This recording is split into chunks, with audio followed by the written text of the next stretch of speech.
Aguagô, espero que esteja tudo bem com você.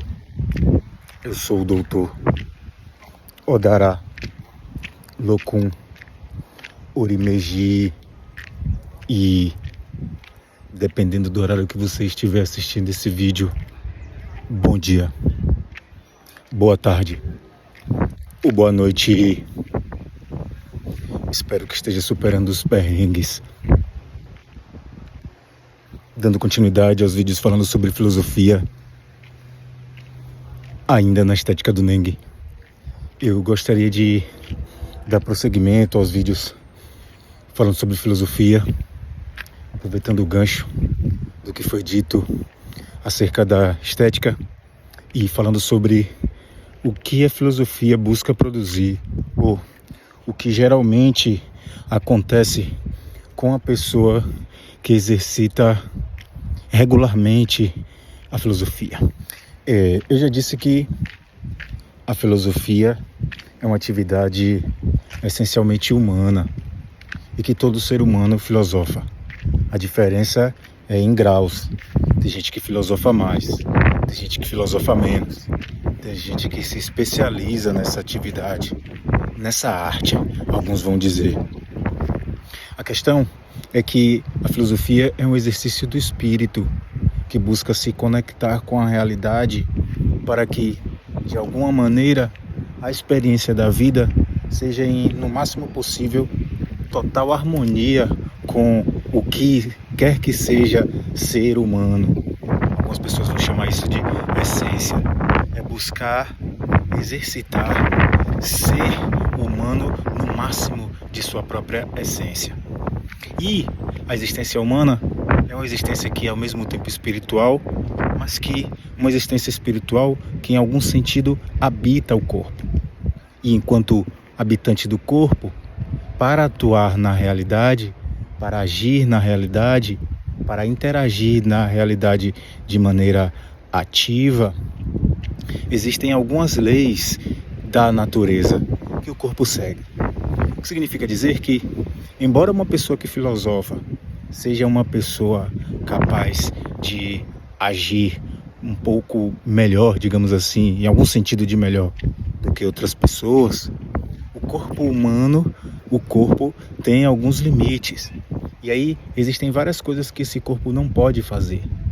E para fazer, por exemplo, para ter uma realidade que se alinhe um pouco com a existência humana, é preciso uma união de seres humanos, de espíritos que vivem, que habitam corpos, para que interajam com a realidade e façam com que essa realidade seja algo mais agradável.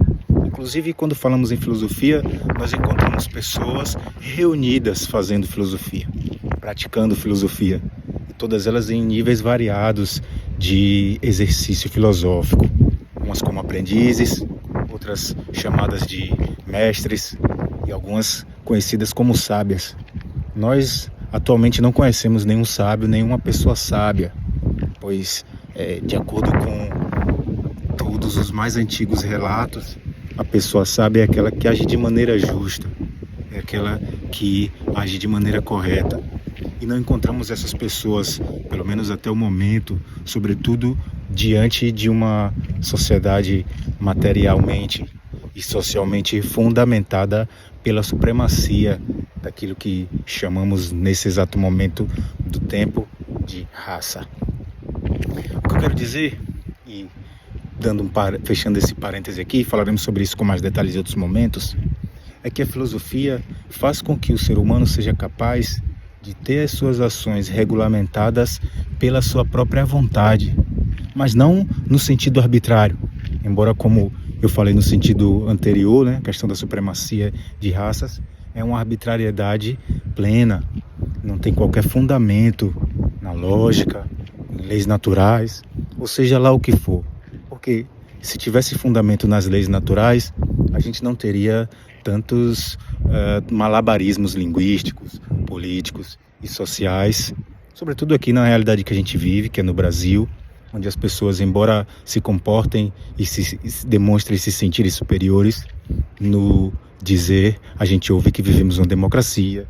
Se essa superioridade fosse algo factível, fosse algo real, não precisaria qualquer tipo de desculpas, como encontramos, né, ao longo da história, enfim, nos relatos e no próprio dia a dia.